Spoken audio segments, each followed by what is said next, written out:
Olá, turma, tudo bem?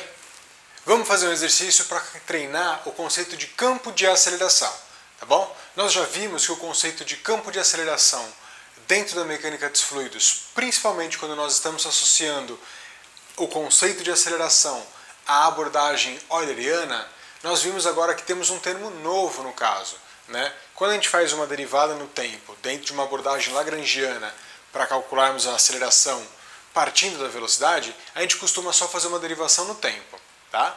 Quando nós fizermos essa derivação com base na abordagem euleriana, que considera o campo de velocidades distribuído ao longo do espaço, né? Não mais então característica da partícula, mas uma característica do espaço, nós vimos que passou a existir um termo que nós chamamos de advectivo, né? Um termo convectivo, que vai estar então associado a essa aceleração que não é local, no caso, que não é em função do tempo.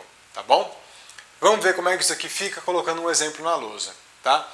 Para esse exercício, eu peguei o exercício 4.41 do livro Mecânica dos Fluidos do Cengel e Cymbala, tá? Na terceira edição. Esse exercício ele usa o mesmo campo de velocidades do que o exercício 4.40 que nós já resolvemos num vídeo anterior, né? Para tratar do campo de velocidades em si e buscando o ponto de estagnação. Dá uma olhada lá no outro vídeo. Mas para esse vídeo, ele pede então, usando o mesmo campo de velocidades, ele quer que nós calculemos qual é a aceleração desse nosso escoamento em um ponto específico, tá bom? Então ele pede, né, qual é a aceleração para x igual a 2 metros, né, e y igual a 3 metros, tá bom? Essa é a pergunta que ele faz para a gente. Mas primeiro, nós temos então que derivar esse campo de velocidades para encontrarmos o campo de aceleração, tá bom? Nós já vimos como que isso é feito. Nós vimos que quando nós derivamos o campo de velocidades na mecânica dos fluidos, nós não usamos então só uma derivada temporal. Nós passamos a usar agora uma derivada material, uma derivada total. Essa derivada vale como então? Nós havíamos visto então que ela vai ser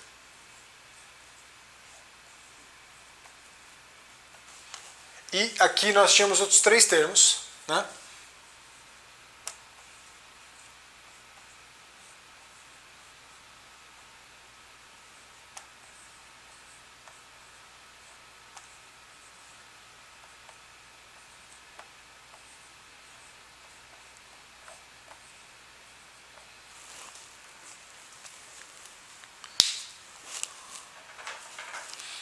Tudo bem? Então nós já havíamos encontrado este resultado, né, na aula que desenvolvemos a aceleração do campo, né, o campo de aceleração. Tudo bem?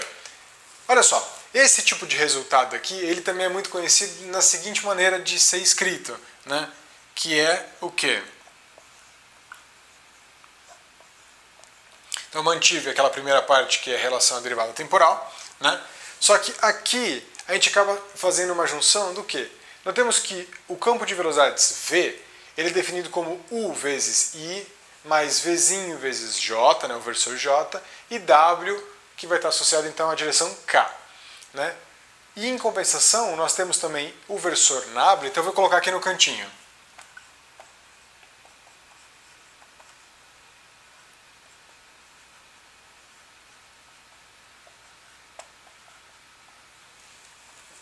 Esse é o nosso campo de velocidades, escrito de uma maneira genérica. E temos o operador nabla.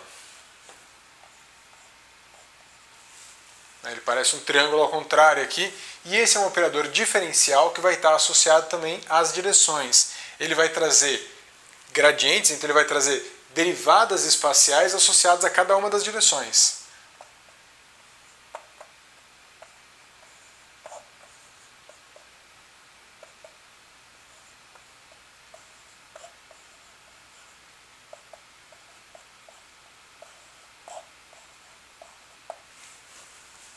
Esse nabla, em geral, ele é operado em cima de um outro vetor, né? Ou de um outro campo. Depois a gente pode discutir mais sobre isso. Mas o ponto agora vai ser o seguinte, né? De novo, então esse nabla ele pode ser não só feito um produto vetorial com ele, um produto escalar, ou até um produto, né, operar o nabla em um escalar para chegarmos em um vetor.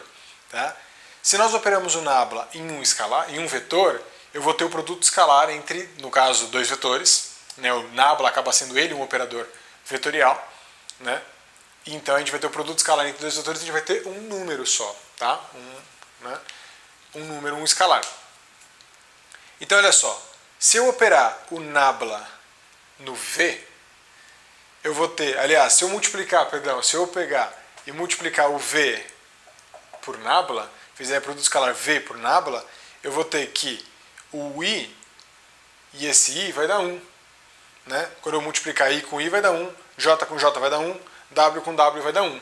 Em contrapartida, como os outros versores eles são ortogonais, quando eu fizer a multiplicação IJ vai dar 0 e IK vai dar 0 também. Ou seja, quando nós fizermos o produto de V por nabla, vai sobrar só essa componente. Então, U vezes del U del X. Depois nós vamos ter V vezes del Y. Por fim, nós vamos ter W vezes del Z, que é justamente essa estrutura que nós estamos encontrando aqui. Então a gente pode reparar que essa estrutura vai ser aplicada em V. Então eu vou ter del X, então U vezes del X de V. V del Y, então esse produto aplicado em V. E novamente W del Z, né, que vai ser esse produto W del Z aplicado em V. Tudo bem? Então, uma outra maneira de escrever isso aqui, o que eu estou falando, vai ser o quê? Vetor velocidade, né? Produto escalar desse vetor com o nabla. Isso então vai acabar criando essas derivadas aqui, e esse novo componente vai ser então aplicado ao vetor V. Então eu vou ter V nabla, isso daqui vai me dar então essas derivadas todas multiplicando pelo U vezes del X, Vzinho del Y, Wzinho del Z, tá bom?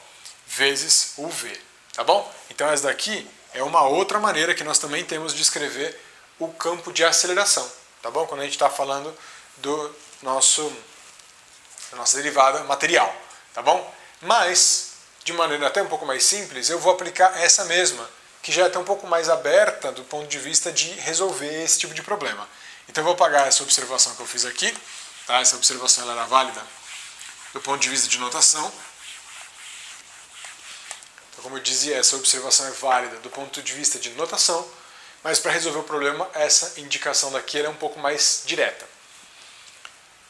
Como a gente pode ver, essa nossa expressão ela é estacionária, ela não depende do tempo.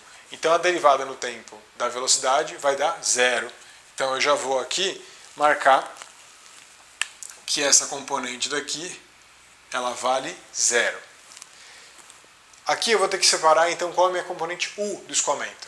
A minha componente U do escoamento ela é aquela que está orientada, aliás, é aquela que está junto com o versor I. Aqui já está bem separadinho, o enunciado trouxe isso de maneira até separada para a gente já. E quem está acompanhando o versor I é esse cara daqui. Eu vou ter então o U desse lado. Quem está acompanhando o J é esse parênteses, então aqui já está o meu Vzinho definido para a gente. Tá bom? Então, o que a gente vai fazer? A gente vai completar aquilo lá. Assim. Aqui nós não temos, em primeiro lugar, a direção K. Então, por não termos a direção K, nós não definimos o W, que seria a nossa componente de velocidades nessa direção. Só por isso já teríamos aqui, desculpa. Só por isso já teríamos que essa quarta derivada aqui no caso já valeria 0 esse produto, porque o W é nulo, tá bom? Mas, além disso, nós não temos que o campo V, ele não varia na direção Z, tá bom? Então aqui nós temos só variações em X e Y. Se tivéssemos aqui alguma variável Z, talvez até tivéssemos esta derivada, mas nós não temos, então de novo, nesse exercício, a componente Wzinho, então nós não temos essa parcela. Essa parcela aqui vai ser nula. De novo, tanto pelo W como pela derivada em relação à direção Z. Tá bom? Então a gente vai ter que a aceleração, o campo de aceleração vai ser U vezes del V del X mais Vzinho del V del y também, tá bom? A gente vai ter que resolver isso daqui. Vamos pegar então as nossas 4, né, informações. O que nós temos? A gente vai ter que essa aceleração de x e y vai dar. O u vale essa componente. 1 mais 2,5x mais y. E agora eu vou multiplicar esse u, que estava identificado aqui, por del v del x. Tá? Note que isso agora não tem mais nada a ver com i, j, não tem, nada, tem a ver com a derivada só com relação a x. Então quando eu derivar esse 1, uma constante vai dar 0. 2,5x, então vai dar 2,5. Esse 2,5 vai multiplicar com este versori que está aqui. Então eu vou colocar 2,5 i. Né? Esse y, quando derivar em x, vai dar 0. Né? Então eu já tratei todo mundo aqui. Esse meio também é uma constante derivada em x, vai dar 0. Aqui, menos 3x, quando derivar em x, vai dar menos 3. Então aqui eu vou colocar menos 3. Esse menos 3 vai multiplicar com este j. Tá bom? Então vamos ter esses dois termos. Tudo isso veio daqui. Né? Então esse daqui é o nosso u e esse daqui é o nosso del v, del x. Vamos ver agora a componente v. Então mais. A componente v está aqui. Ela vale menos 0,5 menos 3x menos 2,5 y. Né? Essa é a componente v. Note que a componente v em si ela não carrega nenhuma direção. Ela já é só o parênteses, tá bom? Ela foi definida sendo v porque é a parcela que acompanha a direção j. Mas u e v são eles próprios escalares, tá? Eles estão acompanhando as direções.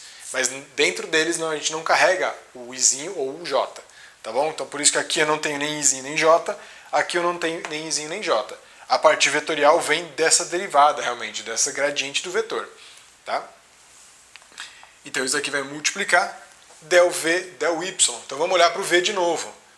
Vou derivar a constante em y vai dar 0, 2,5x vai dar 0, y quando derivar em y vai dar 1, então com i vai aparecer um i aqui. Mais, esse meio vai na derivada de constante, 3x derivado em y vai dar 0, menos 2,5. Então, menos 2,5. 2,5y derivado em y vai ficar só menos 2,5. Esse 2,5 vai pegar o j, então vai pegar a direção j. Tá bom? Então aqui nós vamos ter esse vzinho, então, era essa parcela. E esse del v, del y é esta última parcela daqui, tá bom? Isso daqui, então, a gente tem esse produto, a gente tem esses 4 termos, a gente vai ter um produto aqui, a gente tem um produto ali. Esse desenvolvimento acaba sendo bem grande, mas é uma questão algébrica, tá? E depois ele acaba pedindo pra gente a aceleração, né, para esses dois pontos, né, para esse ponto 2 e 3. Tá? Se a gente faz isso, então onde tem x, a gente coloca 2, né? E aonde tem y, a gente coloca 3, a gente vai ter, por exemplo, aqui 1 mais 2,5 vezes x, como o x vale 2, eu vou ter 1 mais 5, o y vale 3, então eu vou ter 1 mais 5 mais 3 vai dar 9, então eu vou ter 9 vezes essa parcela. Depois aqui também a gente vai desenvolver a conta, é só a questão de substituir realmente x e y, né? Então, a gente vai acabar encontrando aqui, fazendo as continhas, 8,5 i, né, mais 8j. Esse 8,5 i e esse 8j são, no fundo, o quê? É só fazer as continhas que vocês vão encontrar esses valores. Eles vão significar, então, a componente AX da aceleração, então alinhada na direção x, que vai ser esse 8,5. Só que 8,5 o quê? 8,5 metros por segundo ao quadrado. Nós estamos falando de aceleração.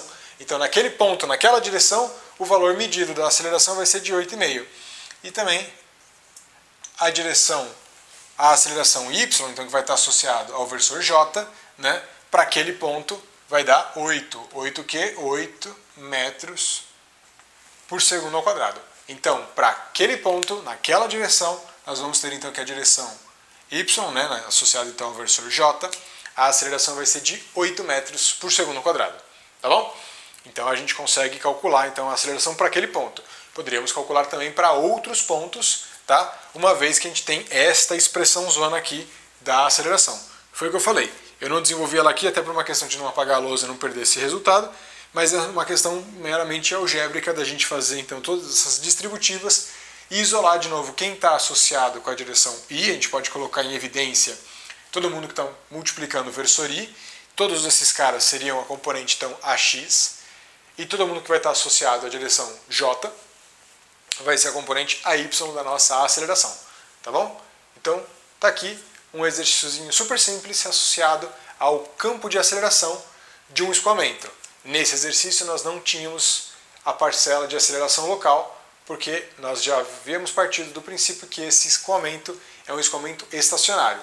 Veja que interessante, ainda que o nosso escoamento seja estacionário, nós temos sim acelerações, que são acelerações convectivas, né, acelerações advectivas, que estão associadas então à variação de velocidade pela variação da posição do nosso escoamento. Tá bom? Espero que tenha ficado claro. Qualquer dúvida me escrevam, coloque aqui nos comentários e nos vemos nos próximos exercícios. Até lá!